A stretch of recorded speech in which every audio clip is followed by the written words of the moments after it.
Hey, it's Carol here, and I am coming to you from my kitchen. I just want to share a little bit about my journey.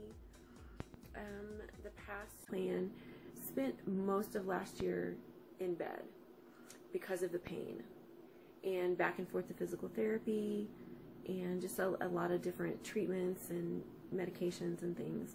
And so finally in February of this year, I had a spinal fusion surgery, and that was what I needed to have.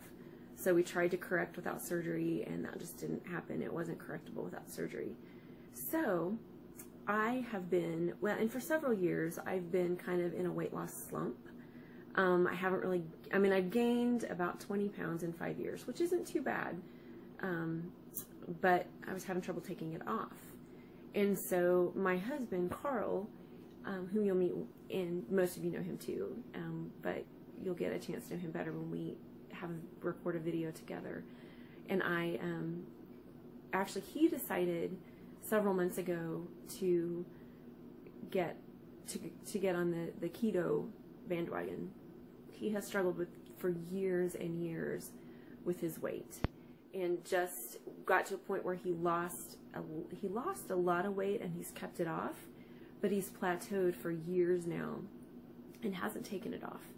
And we are both emotional eaters, and I am in the kitchen today because typically I don't like to be in the kitchen, and that is one of the reasons why we both have gotten in the place that we are, because my idea of cooking dinner would be to grab a processed box of Hamburger Helper, some chicken nuggets, throw in a canned vegetable, and call it good. You know, hey, I got some meat and some veggies going.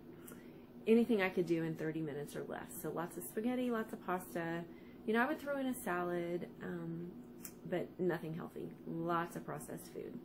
And so I'm in my kitchen today because this is the place that I dislike the most in the house, just because I don't enjoy cooking. I cook for my family, but that's not my favorite thing to do in the house. I like to clean, you know, I just would rather be doing something else. So needless to say, have not eaten healthy over the years and have struggled with getting weight off. And I, at one point, had, the year that I turned 40, had run part of a marathon, and so really got a lot of weight off then, but I didn't keep it off because I didn't keep running, just due to a lot of things. So I'm not going to sit here and make excuses, just a lot of reasons why I didn't, and I didn't. It was my fault. So I didn't keep the weight off. And this past year of inactivity, thankfully I haven't gained just a ton of weight. I could have very easily, with the way I was eating and trying to make myself feel better, could have put on a ton of weight, but I didn't, thankfully. But Carl started eating keto and seeing some success with it, but you know, I wasn't helping him any. I was enabling him. You know, the nights that I wouldn't feel good, I'd be like, oh, would you go get me this? Or once I was up and about and trying to get out, I would go get my own junk food, and not making it easy on him. Well, about 8 weeks ago, a really, really good friend of mine was talking about what she was doing, and it was the same thing that Carl was doing, and she was having success.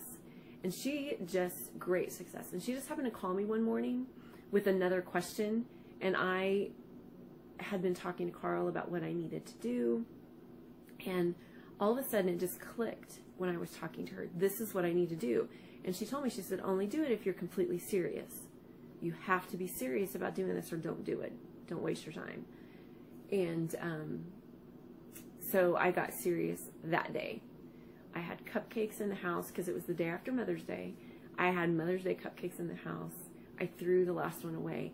I love buttercream icing. I threw the last one away. I didn't eat it. I was like, I just have to do this. You know, I could have said, oh, I'm going to eat this cupcake and then I'll do it. But I was like, no, I just have to do it. So I did. And I've seen what I consider to be great success. I've lost 12 pounds in 8 weeks. And we have completely changed our eating habits. We have no sugar in the house. We have no flour, white flour. We have no brown sugar, no cornstarch. I threw the last of that out that I found. Cornmeal, all of it's gone. Corn syrup, all of it is gone. I haven't used corn syrup in years, but I decided, you know, I don't even want to make it available for anyone else to use. And so we are eating as clean as we possibly can, and really enjoying it. I am finding there are lots of foods that I like that I can have. I'm finding good substitutes. I found a good bread substitute. I love bread. Zucchini squash works great for pasta. And it's, you know, people talk about it being expensive. Well, it is a little bit on the front end, but once you get those ingredients, like almond flour, coconut flour, things like that, it's really not. And once you get into it, changing your diet, changing your habits, you will find out that you are so much happier. And I don't want to cheat. Anytime I see something that looks good that I used to really love, I'm really getting to the point where I don't want to cheat. And so it's not really even tempting. So I just want to leave you with that for today. Just to tell you that you can, I just want to encourage you, you can change your eating habits. You can change what you're doing and feel so much better. So I'm going to leave you with that for today. I'm excited to get this uploaded, see who finds it.